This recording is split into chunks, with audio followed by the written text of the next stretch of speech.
Hi hello అండి. మనం ఎప్పుడు బోండాలు బియ్యపు పిండితోని లేక మైదా పిండితో లేక గోధుమ పిండితో చేసుకొని ఉంటాం కదా. సో ఈరోజు నేనైతే ఇక్కడ జొన్న పిండితో బోండాలు చేస్తున్నా అనమాట. డెఫినెట్గా ట్రై చేయండి, చాలా టేస్టీగా ఉంటాయి, అలాగే హెల్దీ కూడా కదా. ఎటువంటి ఆయిల్ లాగకుండా ఉంటాయి, పైన చాలా క్రిస్పీగా లోపల సాఫ్ట్గా ఉంటుంది. అలాగే దానితో పాటు కాంబినేషన్గా నేను టొమాటో చట్నీ కూడా చేసి చూపిస్తాను అనమాట. డెఫినెట్గా ట్రై చేయండి. సో ఈ జొన్నపిండి బోండాల కోసం అయితే నేను ముందుగా వచ్చేసి ఒక కప్పు మినపగుళ్ళు తీసుకొని ఒక 3-4 అవర్స్ అయితే సోక్ చేసుకున్నానండి. ఆ బౌల్ తోటి అయితే తీసుకున్నాను అనమాట. ఒక బౌల్ తీసుకున్నా, దాన్ని మిక్సీ జార్లో వేసేసుకొని మెత్తగా గ్రైండ్ చేసేసుకోండి. సో మనకి ఈ బోండాలు గ్రైండ్ చేసుకోవడానికి కొంచెం వాటర్ అయితే వేసుకోండి, ఎందుకంటే ఎక్కువ వేయకండి. ఎక్కువ వేస్తే పిండి జారవుతుంది, అప్పుడు బోండాలు వేయడానికి సరిగ్గా ఉండదన్నమాట. సో దాన్ని ఒక బౌల్లోకి ట్రాన్స్ఫర్ చేసేసుకోండి. సో తర్వాత మనం జొన్నపిండి అంటే మినపగుళ్ళు ఒక బౌల్ తీసుకున్నాం కాబట్టి జొన్నపిండి 2 బౌల్స్ తీసుకోండి, సరిపోతుంది. నేను ఇక్కడైతే పిండి జల్లించుకుంటున్నాను అనమాట. జల్లించుకొని తీసుకోవడం వల్ల ఏంటంటే ఏదైనా బరక అలాంటివి ఉంటే పోతాయి అనమాట. అందుకోసం అని చెప్పి జల్లించుకున్నాను.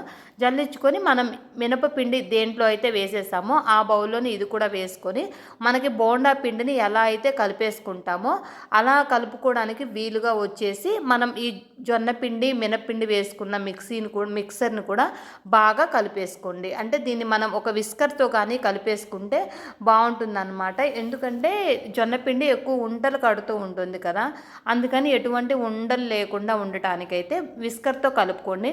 సో అది కలిపేటప్పుడు కొంచెం సాల్ట్ కూడా వేసి కలుపుకోండి, ఎందుకంటే ఫెర్మెంట్ అవ్వడానికి తొందరగా ఫెర్మెంట్ అవుతుంది అనమాట.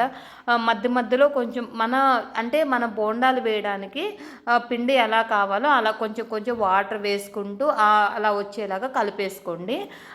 సో విస్కర్తో అయితే చూడండి ఎటువంటి ఉండలు లేకుండా అలా బాగా వస్తాయి అన్నమాట.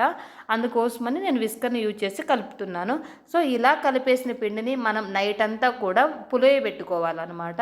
సో నెక్స్ట్ డే అయితే చూడండి పిండి చాలా ఉబ్బుతుంది. మనకి నార్మల్ బియ్యం పిండి దీనికంటే కూడా మనకి ఏదైనా రాగులు కానీ జొన్నలు కానీ త్వరగా ఫెర్మెంట్ అవుతుంది, బాగా అవుతుంది అనమాట. పిండి చాలా సాఫ్ట్గా వస్తాయి బోండాలు కానీ ఏవైనా కూడా. దోశ కూడా చాలా బాగుంటుంది. సో ఇక తర్వాత నేను నెక్స్ట్ డే బోండాలు వేయడానికి అని చెప్పేసి ఇక పిండిని వేరే అంటే అంత పిండి నాకు అవసరం లేదు కాబట్టి కొంచెం పిండిని తీసేసుకొని బోండాల కోసం అయితే తీసుకున్నాను. తర్వాత ఇందులో ఆనియన్స్, పచ్చిమిర్చి, అలాగే కొంచెం కొత్తిమీర, కరివేపాకు కూడా వేసేసుకొని కలిపేసుకోవాలన్నమాట. ఆనియన్స్ కొంచెం ఎక్కువ ఉంటే బోండాలకి టేస్ట్గా ఉంటుంది కదా. తర్వాత మనం టేస్ట్ అడ్జస్ట్గా కొంచెం ఉప్పు కూడా వేసుకున్నాను నేను. తర్వాత దీన్ని బాగా కలిపేసుకోవాలి. ఇక నాకైతే పిండి సరిపోయిందనమాట, కన్సిస్టెన్సీ సరిగ్గా. ఎటువంటి వాటర్ వేయాల్సిన అవసరం అయితే లేదు, అందుకని నేను వేయట్లేదు. ఇక ఆ తర్వాత ఇంకా బాగా పిండి కలిపేసుకున్నాం కదా, ఇక ప్యాన్ పెట్టేసుకొని ఆయిల్ వేసుకొని ఆయిల్ బాగా హీట్ అయిన తర్వాత బోండాలు వేసుకోండి. డెఫినెట్గా దీన్ని మనం సిమ్లో పెట్టుకొని వేసుకోండి ఆయిల్ కాగిన తర్వాత. లేదంటే ఆయిల్ ఎక్కువ కాకడం వల్ల ఏంటంటే బోండాలు వెంటనే నాకు తెలిసి జొన్నలు కానీ రాగులు కానీ అవి వెంటనే మాడిపోతాయి అన్నమాట. అవి పైన అంటే వాటితో చేసేటివి పైన ఏమో బ్లాక్గా అంటే బాగా ఫ్రై అయినట్టుగా ఉంటాయి, బట్ లోపల మాత్రం ఏంటంటే పిండి పిండిగా అలాగే ఉండిపోతాయి అన్నమాట తినేటప్పుడు. సో ఇలాగ సిమ్లో పెట్టి కానీ మనం నీట్గా కుక్ చేసుకుంటే చాలా బాగుంటాయి. చూడండి అసలు చాలా క్రిస్పీగా వచ్చాయి, ఎటువంటి ఆయిల్ కూడా అయితే అవి లాగలేదన్నమాట. బోండాలు చాలా బాగా వస్తాయి. ఇక తర్వాత దాన్ని బాగా కుక్ అయిన తర్వాత ఫ్రై అయిన తర్వాత తీసి వేరే దాంట్లోకి వేసేసుకోండి. సో ఇంతే, ఇంకా చాలా టేస్టీగా ఉంటాయి, డెఫినెట్గా ట్రై చేసుకోండి. ఇప్పుడు తర్వాత వచ్చేసి మనం టమాటా పచ్చడి కోసం అయితే ఫస్ట్ కొన్ని పచ్చిమిరపకాయలు అయితే తీసుకోండి. నేను అంటే టమాటా పచ్చడి కదా కొంచెం ఎక్కువ అంటే బాగా ఉండటానికి అని చెప్పేసి ఒక 6 టమాటోస్ అయితే తీసుకున్నాను. అవన్నీ కూడా బాగా పీసెస్గా అంటే 2 పీసెస్ చేసేసుకొని వేసుకున్నాను. తర్వాత దాంట్లో కొంచెం ఆనియన్స్ కూడా వేసుకున్నాను, అలాగే కొన్ని చిన్నుల్లిపాయలు ఒక 6-7 చిన్నుల్లిపాయలు కూడా చిన్నుల్లిపాయలు వేసేసుకొని ఇక తర్వాత వచ్చి దాన్ని అంటే ఫస్ట్ మనం స్టవ్ మీద పెట్టేసుకొని కొంచెం ఫ్రై చేసుకోవాలి. అందులోని వాటర్ అంతా పోయే వరకు ఫ్రై చేసుకోండి. ఆ తర్వాత వాటర్ అంతా పోయిన తర్వాత ఒక 2 టేబుల్ స్పూన్స్ వచ్చేసి ఆయిల్ వేసుకోండి. ఆ తర్వాత కొంచెం జీలకర్ర కూడా వేసుకొని బాగా కలుపుకోవాలి. అంటే వాటిని మగ్గబెట్టే వరకు అనమాట. చూడండి ఇక్కడ చాలా మగ్గిపోయాయి కదా, అంటే అదంతా టమాటాలోని గ్రేవీ అనమాట. అదంతా పోయేంత వరకు అయితే ఉంచకండి. అలా పోవడం వల్ల ఏంటంటే మనకి పచ్చడి అనేది గట్టిగా అయిపోతుంది, చూడడానికి బాగుండదు.